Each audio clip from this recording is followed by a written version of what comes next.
नंदिता को लगा कि वो उन्हें समझाने में कामयाब रही, लेकिन ऐसा हुआ नहीं। दोनों बाहर जाकर एक दूसरे के बाल नोचने लगी। वहीं उन्हें लड़ता देख विक्रम और उसकी माँ आ गए। रिंकी रिंकी, कम से कम अब तो बच्चों की तरह लड़ना बंद कर दो। हमारी नई नई बहू आई है, वो क्या सोचेगी तुम दोनों के बारे में। मुझे पता है कि आप दोनों सिर्फ मुझे ही डांट रहे हो, रिंकी को तो डांटोगे नहीं। चुप, अब कुछ भी नहीं बोलोगे तुम दोनों। मैंने बोला अंदर जाओ तो अंदर जाओ। दोनों बहनें मुंह लटकाकर चुपचाप कमरे के अंदर चली गई। अब ये रोज का काम हो गया था। अपनी रसोई को लेकर दोनों ही हमशक्ल बहनें लड़ती रहती थी। अपनी बहनों की वजह से विक्रम बहुत परेशान रहता था।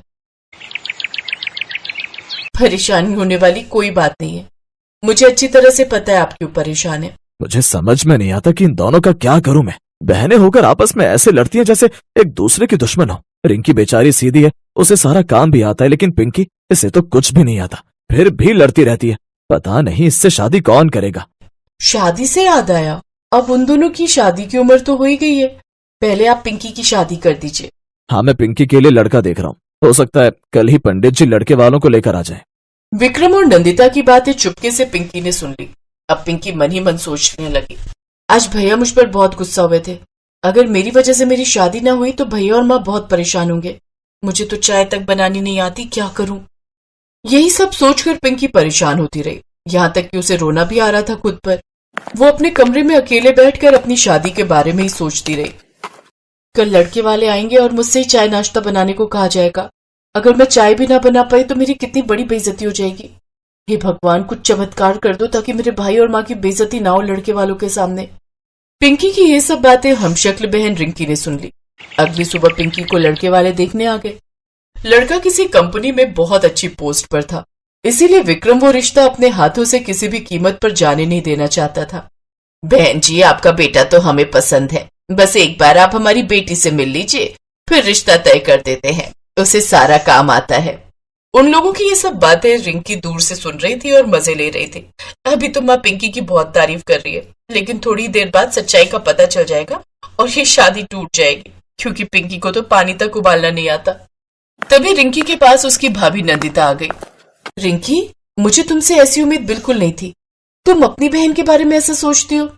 भाभी, वो मेरे बारे में कैसा सोचती है भूल गई। उसने कितनी बार आपको उल्टा सीधा कहा है, बर्तन उठाकर फेंक दिए। ये कोई अच्छे गुण है उसके? देखो रिंकी, तुम्हारी बहन कैसी भी हो लेकिन है तो तुम्हारी बहन ही।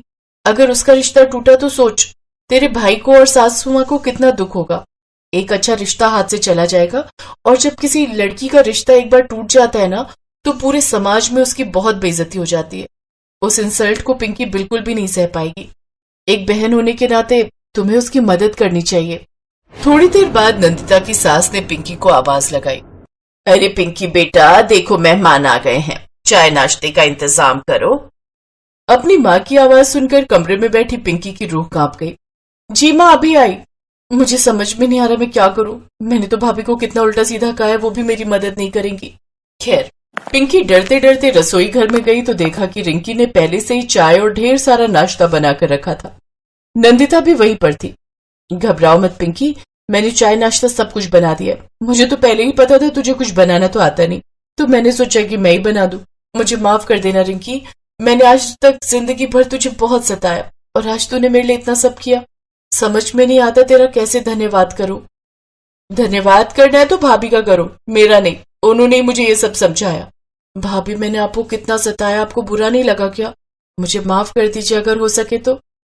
अरे पिंकी, एक परिवार में ये सब तो चलता ही रहता है। अब जल्दी से चाय नाश्ता लेकर जाओ वरना ठंडा हो जाएगा। वैसे लड़का हैंडसम है। वो रिश्ता फाइनली तय हो गया।